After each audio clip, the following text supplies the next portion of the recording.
Tonight, we're not going to look out at the world, but inward, deep into the universe inside our own minds. We're about to explore the profound, silent work that happens every single night while we sleep. Let's dive in. Just think about that moment. It's not an ending, is it? It's not a shutdown. It's actually the beginning of one of the most elegant and essential processes you will ever experience. It's the moment the architect gets to work. You see, sleep isn't passive rest, not even close. It is a period of intense, meticulously organized construction. Far from being idle, your brain is actively rebuilding, refining, and preparing itself for the day ahead. And this nightly project, it has several crucial phases. Each one is responsible for a different part of our waking life. Everything from our ability to think clearly, to how we remember, and even how we feel. So let's take a look at how this silent work actually gets done. The first major task is a deep physical cleaning.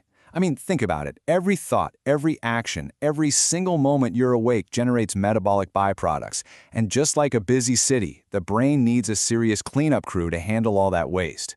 The elegance of this system is just remarkable. On one side, you have the problem, all this metabolic debris piling up. That includes some really harmful proteins like beta amyloid, which you've probably heard are linked to neurodegenerative diseases. But then on the other side, you see the brain's brilliant solution. When we're in our deepest stages of sleep, this amazing process called the glymphatic system kicks in. It literally uses cerebral spinal fluid to flush these toxins out of the brain. It's this delicate but powerful hydraulic rinse, a true healing flow. So what happens when this nightly wash was interrupted, or maybe just incomplete? Well, the consequences are both immediate and long-term. We feel it the next day as brain fog, right? That cognitive sluggishness. But over time, this buildup of toxins becomes a major risk factor for really serious neurological conditions. This cleaning cycle, it's not a luxury, it's absolutely essential maintenance. Okay, so once the cleaning is done, we move on to the next critical project, organizing all the information. Every single day, we are flooded with experiences and facts. But where does it all go? Well, it turns out the brain has this incredibly sophisticated filing system that works almost exclusively overnight. Now, to understand this, you gotta know the two key players. Think of your hippocampus as a temporary workbench, kind of like the RAM in your computer. It's where you put all the new stuff from the day. It's super useful, but it has a pretty limited capacity. On the other hand, you've got the neocortex. This is the vault, the massive hard drive. This is where memories are meant to live forever, integrated into the vast library of your life. The real challenge is moving all the files from that workbench into the vault. And this transfer is a really delicate multi-step process. First, during the day, your hippocampus just fills up with all these short-term memories. Then, during deep sleep, the brain reactivates them. It's like a soft replay. After that, the information is carefully moved and woven into the long-term storage of the neocortex. And then, and this is the critical part, the hippocampus is cleared out. It's wiped clean, making space for a whole new day of learning.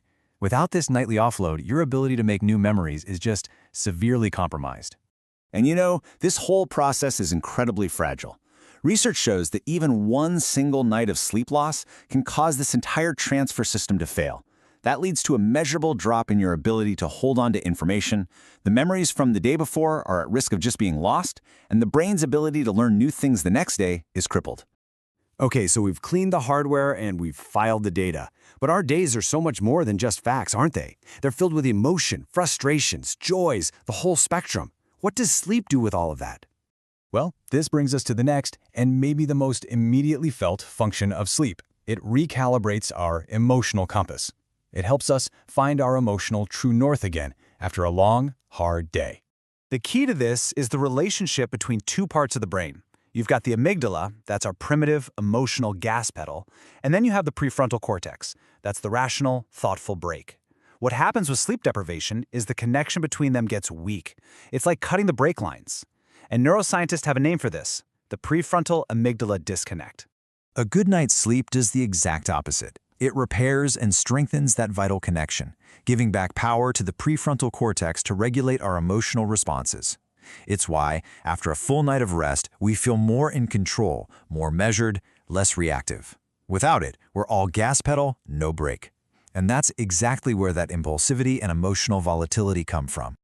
So, when you think about sleep, don't think of it as lost time. See it for what it truly is, a biological masterpiece. It's the brain's nightly ritual of cleaning, of filing, of healing. Rest is not idleness. It's a deep respect for the complex, brilliant machine that allows you to experience the world. It is reverence for the architect within.